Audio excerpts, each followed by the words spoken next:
Est-ce que tu peux te présenter, Marc, s'il te plaît? Je m'appelle Marc Laurent, j'ai 35 ans, je suis marié, j'ai une petite fille de 6 mois. Je suis ingénieur à la base, j'ai fait un master en école de commerce, entrepreneuriat. J'ai travaillé 6 ans en capital risque, dont 5 ans à la tête d'un fonds que j'ai créé en 2015 avec 2 associés. Et en 2021, j'ai voulu passer de l'autre côté de la table et j'ai monté une start-up qui s'appelle Carbon Fact et qui est un logiciel de mesure d'impact environnemental pour les entreprises dans l'industrie fashion. Ok, trop bien. Euh, Peut-être si on commence sur le fonds d'investissement que tu as cofondé, donc Kerala, vous étiez plutôt sur la partie early stage et vous étiez connu comme un des fonds, en tout cas, qui apportait le plus de valeur ajoutée sur la partie recrutement. Donc première question simple, mais qu'est-ce que vous faisiez concrètement à l'époque chez Kerala pour aider vos boîtes sur ce sujet-là? Grosse question. Il faut se remettre effectivement un peu dans le contexte. 2015, l'écosystème French Tech n'est pas du tout aussi professionnalisé qu'il l'est aujourd'hui. Et à cette époque, il y a une vraie place à prendre pour faire de l'investissement très early stage, donc vraiment amorçage T égale 0, et à fort impact opérationnel. Et donc c'est ce qu'on choisit de faire avec Antoine Fraisse et Olivier Ocelli.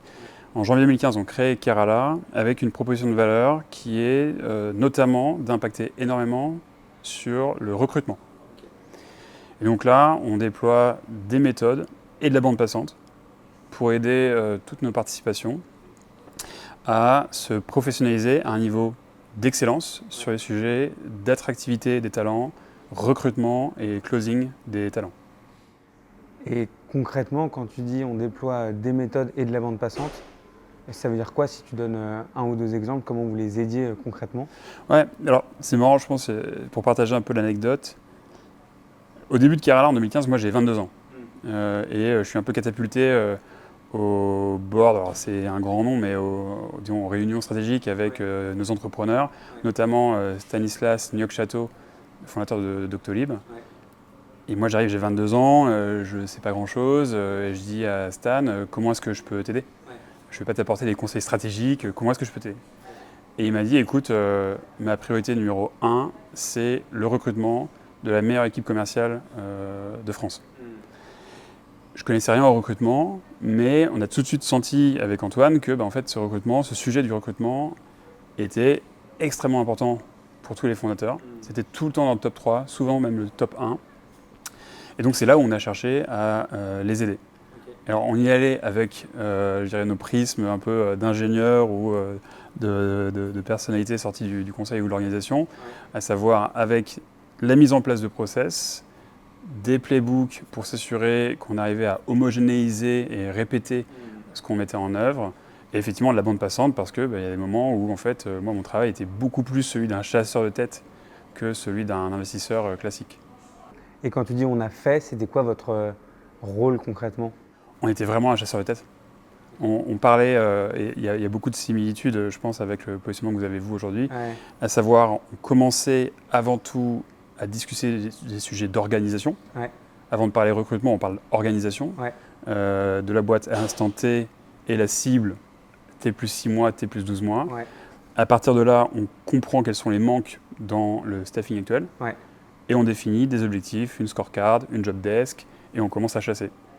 Et donc on faisait ce travail de chasse, de pré-screening des premiers profils et on pitchait assez bien l'entreprise parce qu'en fait on avait une vision je dirais stratégique de la startup. Et ça c'est quelque chose aussi qu'on a vraiment appliqué chez Kerala, c'est que pour nous, pitcher un candidat, c'est comme pitcher un investisseur. C'est quoi la boîte qui t'a le plus impressionné sur la partie recrutement? Toi qui en as vu plein à l'époque de Kerala.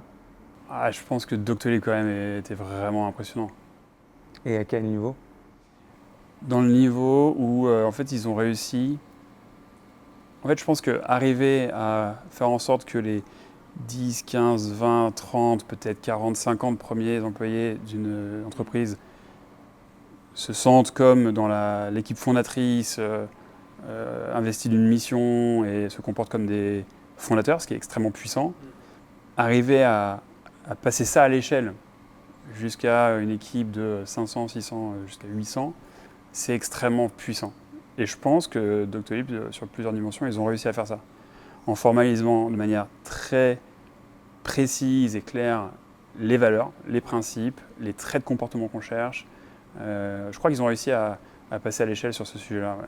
Donc sur la partie un peu rigueur de qu'est-ce qu'on veut en interne d'un point de vue valeur, et il y a d'autres éléments qui t'ont impressionné et qui te font dire que c'était la boîte la plus impressionnante sur la partie recrutement. Après, on avait eu que 15 sociétés en portefeuille, donc c'était pas non plus un benchmark 100% représentatif du marché, mais ils étaient extrêmement méthodiques. Ils le sont peut-être encore, hein, j'ai plus du tout les détails de l'opérationnel, mais à l'époque, ouais, ils étaient très méthodiques. Là où le marché était encore un peu amateur et souvent un peu voodoo. Qu'est-ce que tu aimes là-dedans? Parce que tu répètes souvent, c'est un truc que j'adore, je me suis vachement renseigné et tout. Qu'est-ce qui te plaît dans le recrutement? Franchement, ce qui me plaît, c'est l'impact. Il y a peu de choses. J'y pensais, je parlais encore de ça avec mes cofondateurs. Le recrutement, c'est un des endroits où on a énormément de leviers. En tant que fondateur, je parle. Je repense, là, chez Carbon Fact, on est une trentaine aujourd'hui. Ouais. Et donc, je repense à mes premiers meetings qui ont peut-être duré 30-45 minutes, où j'ai rencontré donc, les gens qui étaient dans nos 5 premiers employés et qui nous ont permis du coup d'arriver là, à minima. Ouais. Quand je vois du coup ces 30-45 minutes, j'ai peu de choses à côté dans mon agenda qui a eu autant d'impact sur la trajectoire et la création de la boîte. Alors oui, il y a sans doute un meeting avec un investisseur bien senti, un meeting avec un prospect qui finalement devient un flagship, bien sûr. Mais mis bout à bout, c'est sûr que c'est dans mes heures les plus impactantes de mes 3 dernières années. Et c'est ça qui fait que tu aimes beaucoup le Et sujet? c'est ça que j'adore, parce que en fait, si tu es très fort en tant que recruteur, si tu es très fort sur ces 30-45 minutes et que tu arrives à convaincre cette personne de rejoindre l'aventure, tu peux avoir un impact énorme sur l'entreprise. Et donc c'est ça ce qui m'a toujours passionné. Peut-être on peut parler du coup de ton move d'invest à entrepreneur. Peut-être pour commencer un peu large, mais qu'est-ce qui t'a motivé à faire le jump? En fait, moi j'ai toujours voulu monter une boîte. Je me suis retrouvé en VC un peu par hasard. J'avais commencé en stage chez Alven.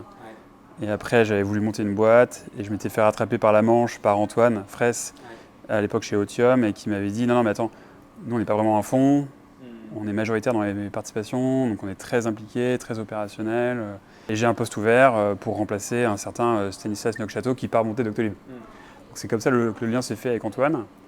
Et puis après, en fait, j'ai adoré bosser avec Antoine. On a monté Kerala. C'était très opérationnel, donc je m'y retrouvais quand même. Mais au bout d'un moment, l'envie d'être entrepreneur était trop forte. Donc 2019, j'ai 30 ans.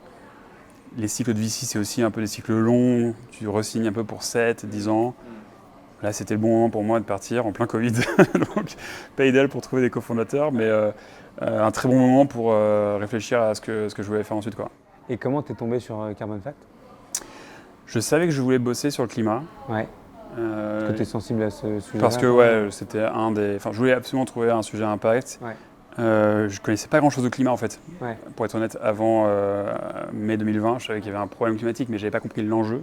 Et en me documentant, je me suis rendu compte que c'était le sujet pour lequel j'avais envie de me battre sur les 10 prochaines années. J'ai commencé à rencontrer plein de cofondateurs possibles à Paris. Et j'en ai rencontré donc 2 parmi les 100 que j'ai rencontrés, qui étaient donc Romain Champourlier et Martin Daniel. On a commencé à travailler ensemble sans engagement particulier en septembre 2020. Okay. On s'est laissé 6 mois et en mars 2021, on s'est dit OK, on s'associe. C'était en même temps de notre candidature pour Y Combinator. On a été accepté en juin 2021 et donc on a commencé à travailler sur ce qui est ensuite devenu Carbon Fact en juin 2021. Peut-être une question sur cette association, je trouve intéressant, mais donc là tu dis en fait on a fait une période d'essai tous ensemble pendant 6 mois. Et ce qui est aussi intéressant, je trouve, c'est que tu as appliqué ce que tu disais sur le volume. Tu as vu 100 personnes pour trouver tes 2 associés. Comment tu les as rencontrés et comment tu as pris ta décision, si d'ailleurs c'est toi qui l'as pris?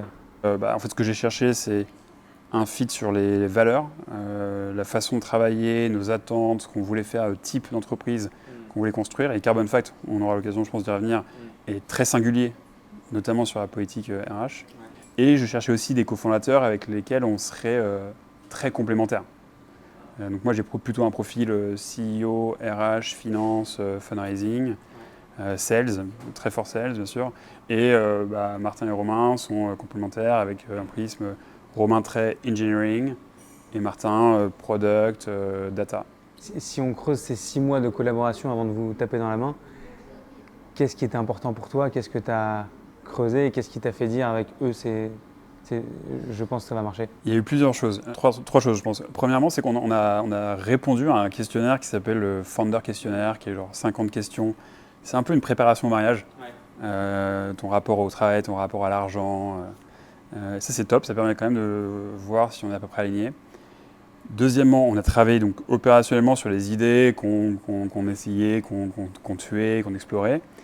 Troisièmement, Martin Daniel avait lancé en 2020 ou début 2021 un site qui s'appelle Covidlist, ouais, et qui en l'espace de quelques semaines en fait a aidé des millions de personnes à trouver une dose de vaccin en trop dans leur pharmacie de quartier. Et donc ça en fait c'est un projet bénévole dans lequel on a travaillé avec Romain et enfin donc tous les trois et plus 150 bénévoles. Et donc ça a été aussi un peu une espèce d'épreuve du feu pendant laquelle on a vraiment travaillé ensemble sur un sujet très intense. L'association ou le projet est passé de 0 à 150 personnes en l'espace de 6 semaines, donc ça a été aussi un peu une façon de voir qu'on arrivait à gérer un sujet assez tendu ensemble. Ça a été quoi le plus dur? Je trouve que cette phase, ouais, elle est très dure et elle est très mal documentée. En fait, moi, quand j'étais en capital risque, on ne se rend pas compte, mais on ne rencontrait les entreprises que quand elles allaient bien, en fait. Ouais.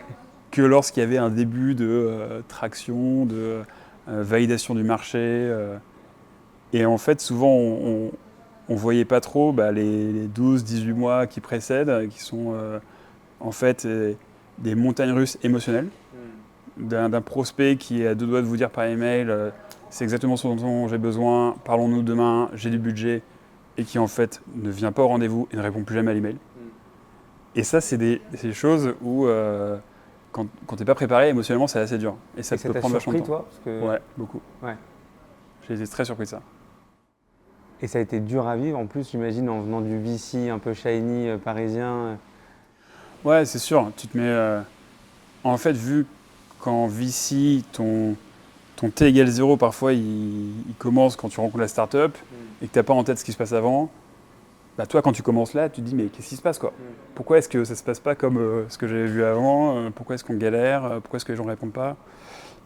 Et ça, je trouve que c'est assez dur. Et ça t'a fait douter jusqu'au point de te dire, en fait, peut-être que je suis mieux côté invest et pas côté entrepreneur, ou comment t'as continué? En fait, c'était trop marrant parce qu'il y a des idées qu'on explorait, notamment par exemple dans l'immobilier. Et quand ça ne prenait pas, je ne savais pas si on pitchait la bonne chose, mais mal. Je ne suis pas fort en sales et en fait, j'y arrive pas, mais le sujet qu'on essaye de pousser, en fait, il a du sens. Ou, en fait, on pousse quelque chose qui n'a aucun sens, donc en fait, il faut itérer sur l'idée. Ou, je suis fort en sales et c'est le bon product, mais il faut juste attendre. Parfois, ça prend du temps. Et là, ça fait 3 jours. Oui, c'est normal, il faut attendre 5, 6 jours et tout. Et tu ne sais pas si tu es dans le sujet 1, enfin dans le scénario 1, 2 ou 3. Et donc, c'est un peu dur. Mais bon, moi, de toute façon, j'étais un peu condamné. Je devais monter une start-up, ça devait être sur le climat. Il n'y avait pas d'autre chemin possible pour moi. Donc, il fallait juste serrer les dents et attendre et continuer, quoi. Trop bien, hyper intéressant. Moi, je voulais parler aussi de tes premiers recrutements, parce que je trouve ce qui est hyper impressionnant chez vous, c'est que dans les 10 premiers employés, c'est que des top guns. En tout cas, sur le papier, je ne les connais pas tous personnellement, mais ils ont des gros profils, quoi. Ouais. Est-ce que tu peux nous parler peut-être du premier recrutement d'un profil senior que tu as fait chez Carbon Fact et ce que tu as réussi pour l'attirer? Dans les premiers, il y a deux personnes qui en fait nous connaissaient par réseau, parce qu'elles étaient dans la même entreprise que Martin avant, ou parce qu'ils se connaissaient dans l'écosystème data. Et donc je pense que ces gens-là ils ont été en mesure de prendre un risque comme un investisseur parce qu'ils avaient un peu un unfair advantage. Ils avaient une vision un peu comme un délit d'initié. Ils voient que l'entreprise est en train de se créer, mais là où d'autres personnes voient quelque chose d'un peu normal, eux, ils ont vu que c'était la nouvelle entreprise de Martin Daniel ou la nouvelle entreprise de Romain Champourlier. Et donc, Ou de Marc Laurent. et donc ils ont été capables de prendre un risque additionnel. Ok. Parce ça, qu'ils c'est- avaient ça, confiance dans la team des 3 cofondateurs, quoi. Je pense, ouais. Ouais. Je pense. Ça, c'est pour donc, les tout premiers recrutements. Et après, quand on a essayé de construire la boîte et recruter des gens qui n'étaient pas en France, donc un peu plus loin de nos réseaux, c'est là où on s'est à 100% comporté comme des gens qui pitchaient des investisseurs.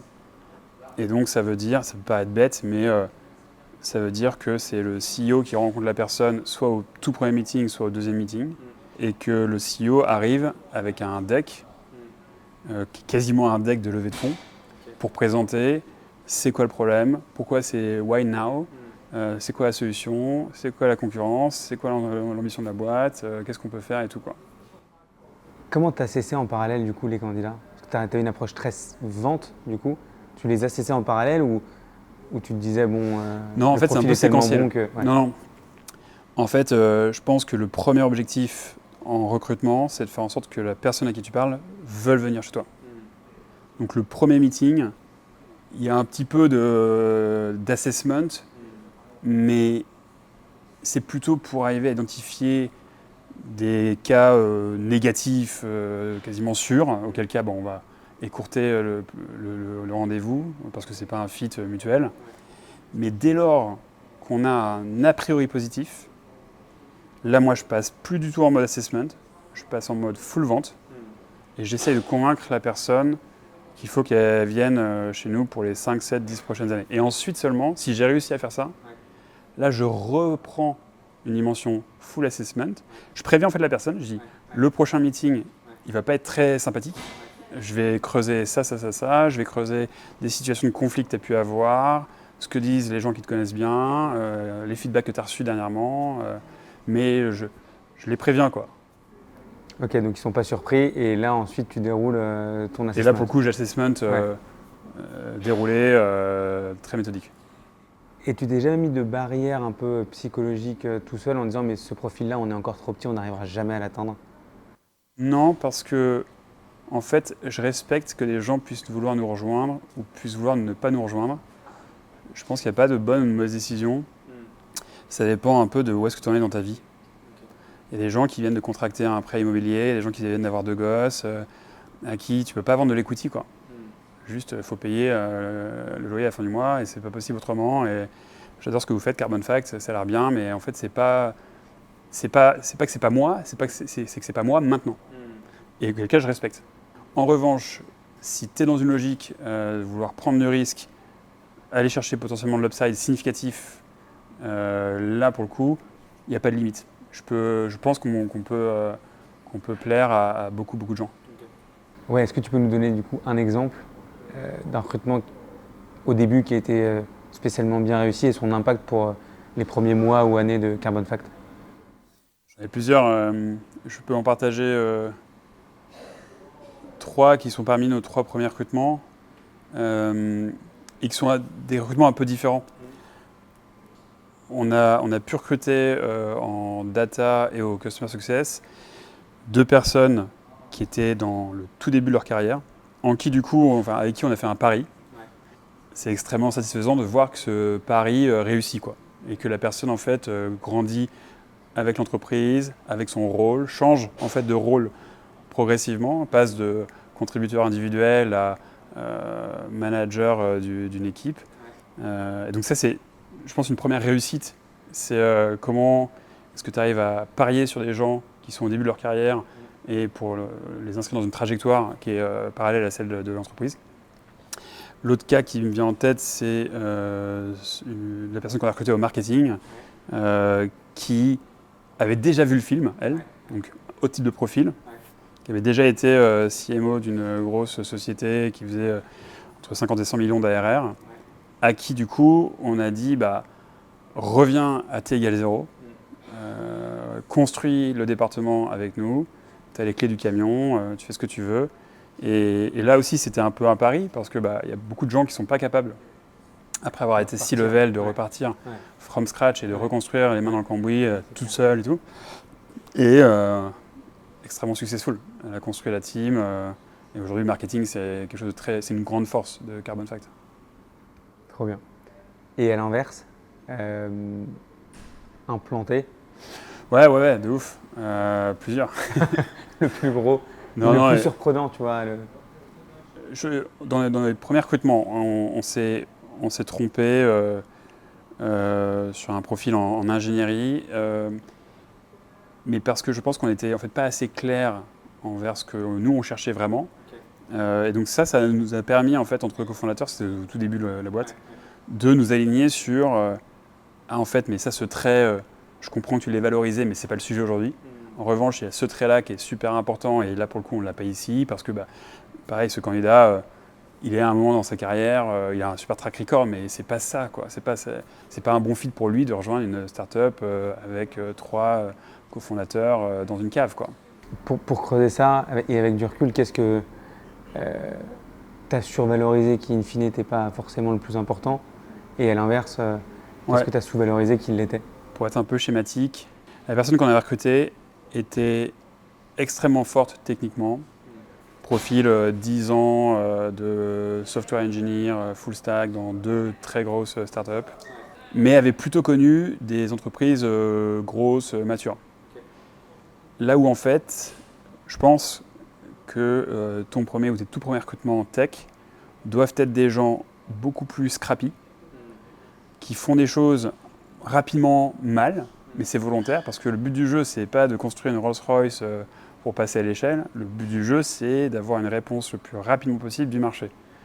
Donc il faut chercher des gens qui prennent des raccourcis, qui construisent des choses pas très jolies, pas dans les purs du code, mais qui vont chercher cette rapidité. Et ça a été quoi l'impact de ce profil-là, du coup, chez Carbon Fact? Alors, la première personne pour laquelle c'était pas un fit mutuel, on a convenu d'arrêter de collaborer au bout d'1 mois. Ok, donc vous n'avez pas perdu trop de temps? Non, on n'a pas perdu trop de temps, ça nous a permis ensuite d'affiner ce qu'on voulait. Et alors, peut-être pour creuser ça, comment est-ce que tu te rends compte que ça ne va pas marcher? C'est compliqué parce que je pense aussi que parfois il faut un peu donner sa chance au produit, quoi. La phrase, c'est une citation de la vérité si je mens, c'est pas. Enfin, quand tu as un nouveau collaborateur dans l'équipe, c'est aussi un travail d'adaptation de lui vers nous et de nous vers lui ou elle.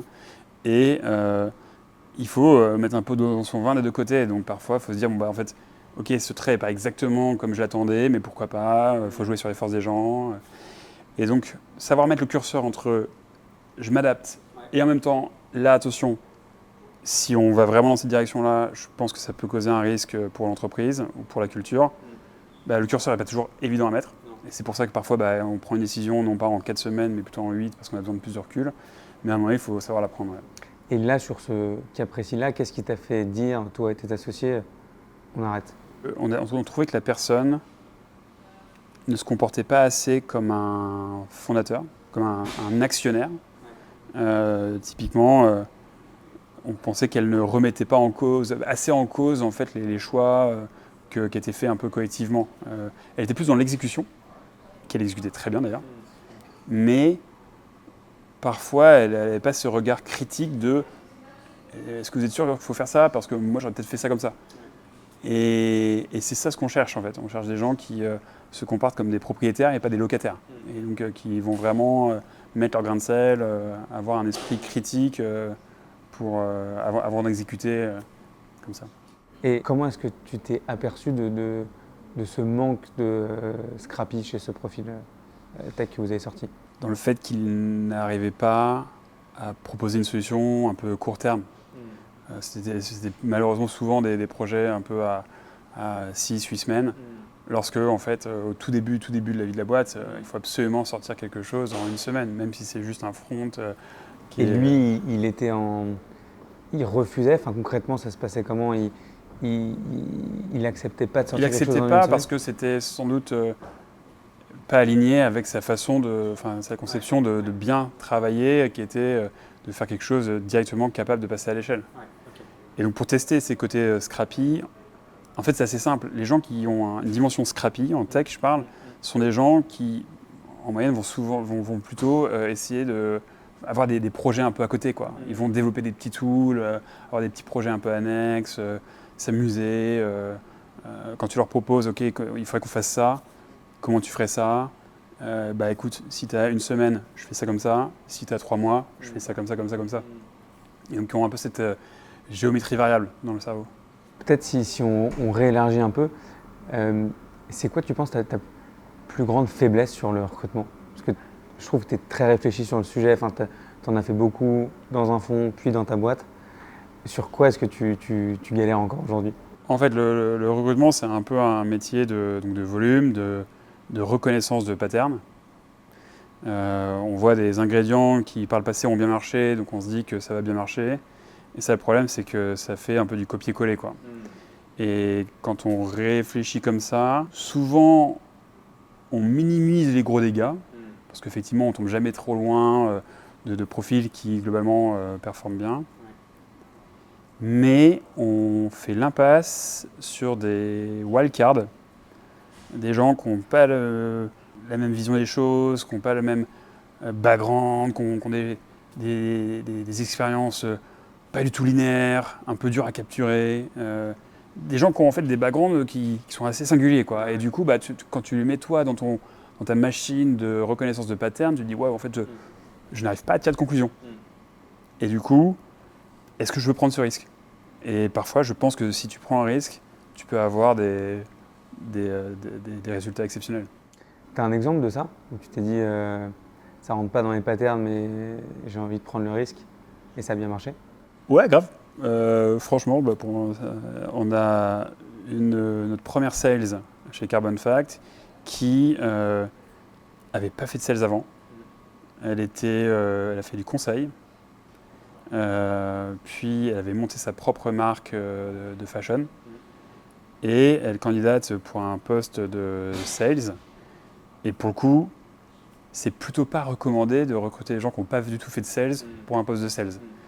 Mais je sais pas, il y avait aussi beaucoup de voyants au vert et donc on a pris les risques et maintenant c'est une super belle histoire parce que c'est une des meilleures sales de la boîte. Ouais. Et c'est intéressant ce que tu dis sur la reconnaissance de patterns parce que ça joue aussi sur tous les enjeux de diversité, quoi, où en fait Ouais. ça peut freiner le saut vers la diversité. Comment est-ce que toi tu réfléchis à ça au quotidien? On a décidé de créer une entreprise extrêmement internationale depuis le début. Donc on est 30 et on doit avoir genre 8 ou 9 nationalités différentes. Okay. On a essayé de formaliser le plus possible ce qu'on attend des entretiens. Ça va jusqu'à ça, c'est les questions qu'on pose et ça, c'est les réponses qui sont un oui. Ça, c'est les réponses qui sont un wish et ça, c'est les réponses qui sont un non. Et donc, plus tu formalises, tu objectives, tu tentes d'objectiver ça, plus tu réduis la part de la subjectivité humaine lors du process. Donc, est-ce que c'est parfait? Non. Est-ce que c'est moins mal que d'habitude? Sans doute. Ça vous prend combien de temps de définir un besoin? Parce que là, vous allez très loin, quoi, dans la partie besoin et guide d'entretien et questions que je posais. Sur la thème matrix de tes managers, c'est quoi? Donc ça, c'est plutôt quelque chose que Martin et moi, on faisait nous-mêmes. Okay. Là, maintenant, on a recruté une nouvelle Head of People qui va nous rejoindre à partir de début janvier, qui est américaine, basée à Copenhague. Mais donc avant, c'était plutôt Martin et moi qui faisaient ça. Et ça nous prenait pas tant que ça. En fait, ça prend une journée, quoi, de réflexion sur l'orga, sur les attentes, interview avec le chef d'équipe ou autre pour bien comprendre c'est quoi les skills, les compétences dont on a besoin.